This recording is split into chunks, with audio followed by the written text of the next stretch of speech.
से जहां पर यूपी बीजेपी कोर ग्रुप की आज बड़ी बैठक है। कोर ग्रुप की बैठक में मुख्यमंत्री योगी आदित्यनाथ मौजूद रहेंगे। डिप्टी सीएम केशव प्रसाद मौर्य, ब्रिजेश पाठक भी इसमें मौजूद रहेंगे। प्रदेश अध्यक्ष, चुनाव प्रभारी, संगठन महामंत्री भी इस बैठक में मौजूद रहेंगे। इसी के साथ उत्तर प्रदेश की बची हुई सीटों पर आज मंथन होगा। अध्यक्ष जेपी नड्डा, गृह मंत्री अमित शाह इसमें मौजूद रहेंगे। कोर ग्रुप की बैठक के बाद चुनाव समिति की भी बैठक होगी। सीसी बैठक में प्रधानमंत्री नरेंद्र मोदी उम्मीदवारों पर मुहर लगाएंगे।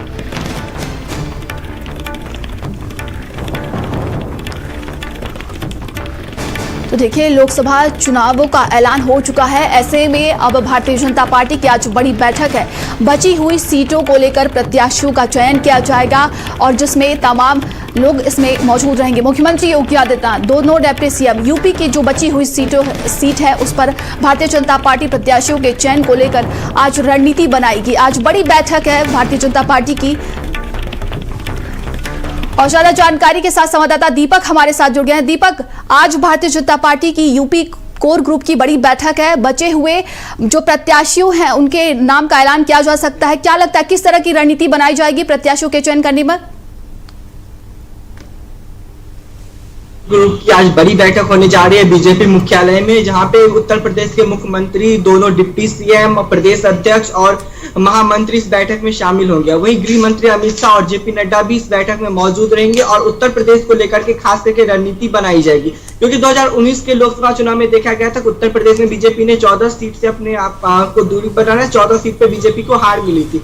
तो खास करके बीजेपी उन सीटों पे और भी ज्यादा मंथन कर रही है कि जिन सीटों पे उनको 2019 में हार मिली थी, उस सीट को लेकर के बीजेपी लगातार मंथन कर रही है कि 2024 के लोकसभा चुनाव में हारे हुए सीट पे किस प्रत्याशी को हम खड़ा करें जिससे कि हम वो सीट जीत सके। क्योंकि देखा जाए तो उत्तर प्रदेश सबसे बड़ा क्षेत्र माना जाता है। 80 लोकसभा क्षेत्र आता है, 80 लोकसभा सीट उत्तर प्रदेश में आता है। तो कहीं ना कहीं उत्तर प्रदेश को लेकर के खास रणनीति बनाने की तैयारी में बीजेपी जुट गई है, क्योंकि चुनाव आयोग की तरफ से चुनावों का भी ऐलान कर दिया गया है। 19 अप्रैल से लोकसभा चुनाव की भी शुरुआत हो जाएगी, जिसको लेकर के बीजेपी अब पूरे तरह से तैयारियों में जुट गई है।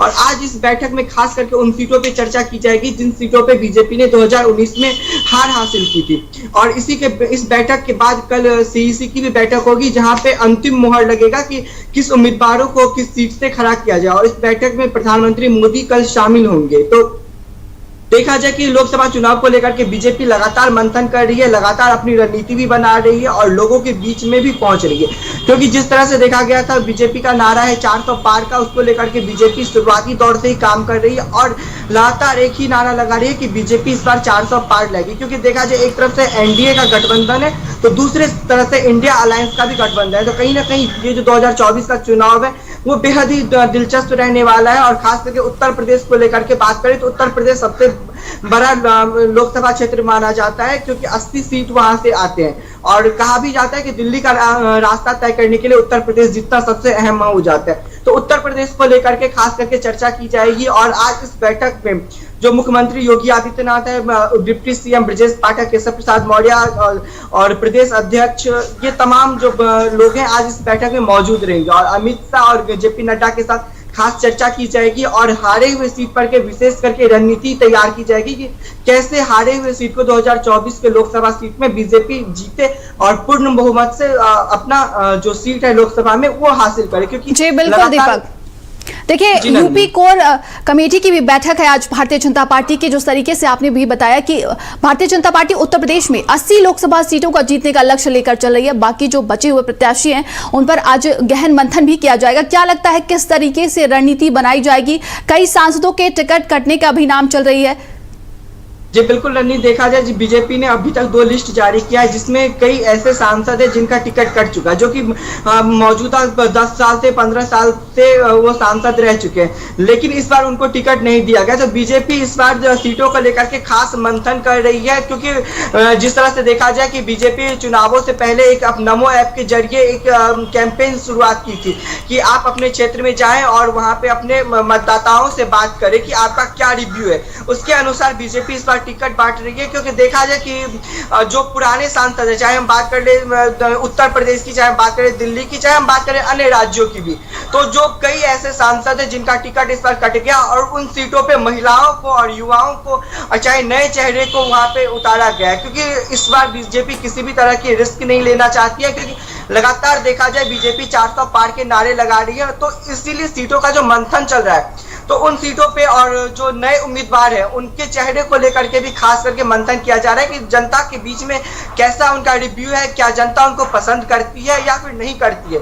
तो इन तमाम चीजों को देखते हुए बीजेपी इस बार लिस्ट जारी कर रही है, क्योंकि 2 लिस्ट जारी होने में हमने देखा था कि कैसे कई ऐसे सांसद हैं जो काफी लंबे समय से सांसद रह चुके हैं, लेकिन इस बार उनको टिकट नहीं दिया गया। तो कहीं ना कहीं बीजेपी ये भी दिखा रही है कि वो नए लोगों को भी मौका दे रही है लोकसभा चुनाव को लेकर के और वहीं जो कुछ ऐसे सांसद हैं जिनका दबदबा अपने क्षेत्र में बना हुआ है उनका भी टिकट कटा है। चाहे हम बात कर ले दिल्ली की बात करें तो रमेश बिधूड़ी जो कि मौजूदा सांसद थे, जो कि 10 साल से वहां पे सांसद थे, उनका भी टिकट काट दिया गया। चाहे हम उत्तर प्रदेश की बात करें गोंडा से बृजभूषण शरण सिंह की, जो एक बहुत नामी फेस माना जाता है, उनका दबदबा गोंडा में माना जाता है, लेकिन उनका भी टिकट कट गया है। तो कहीं ना कहीं बीजेपी सीटों को लेकर के खास मंथन कर रही है और जो उन सीटों पे खास करके चर्चा की जा रही है जिस सीट पे बीजेपी 2019 में अपना हार हासिल की थी।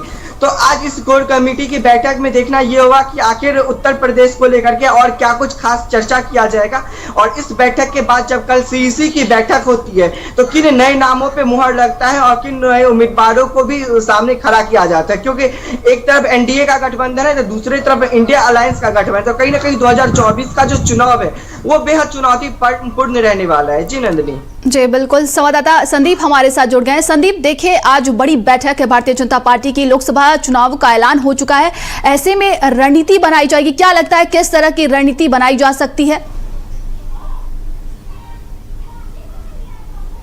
देखिए नंदिनी, भारतीय जनता पार्टी अपने प्रत्याशियों के नामों को लेकर आज कोर कमेटी की एक बड़ी बैठक कर रही है, क्योंकि देखिए भारतीय जनता पार्टी आश्वस्त है जीत को लेकर। खुद प्रधानमंत्री नरेंद्र मोदी ने कहा है कि इस बार प्रत्याशियों के चेहरों पर नहीं बल्कि कमल पर लोग वोट डालने जा रहे हैं, क्योंकि 10 साल चाहे वो केंद्र की सरकार हो, प्रदेश की सरकार हो, जिस तरीके से लोगों के बीच में इस पार्टी का विश्वास बढ़ा है। अब देखिए 24 सीटें जो है भारतीय जनता पार्टी उसको लेकर फोकस चल रही, वो चाहे 2019 की हारी हुई सीटें लेकर हो या फिर अगर बात करी जाए जो दूसरी सूची में जो तमाम नाम है जिनका ऐसा अंदेशा लगाया जा रहा है कि इनका पत्ता काटा जा सकता है।